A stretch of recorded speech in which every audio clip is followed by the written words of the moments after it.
এরকম সুস্বাদু পায়া বা নেহারি বাসায় তৈরি করতে পারবেন মাত্র 15 মিনিটেই আমার রেসিপি ফলো করলে।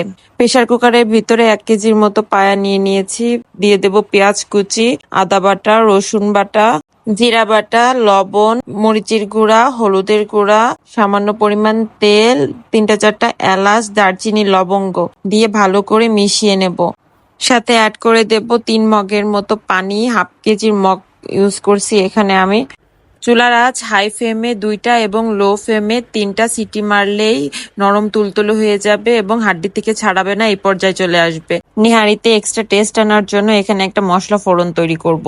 কুচি করা পেঁয়াজ লাল লাল করে ভেজে তার ভিতরে আদা বাটা, রসুন বাটা, এলাচ, দারচিনি, শুকনো মরিচ গুঁড়া এবং হালকা পানি দিয়ে ভালো করে কষিয়ে এটার ভিতরে পায়াগুলো ঢেলে দেব এবং ভালো করে ফুটিয়ে নেব। হালকা একটু লবণ অ্যাড করলাম। দেখেন কত সুন্দর কালার এসেছে এবং নরম তুলতুলে, খেতে অসম্ভব মজা হয়েছে মাশাআল্লাহ।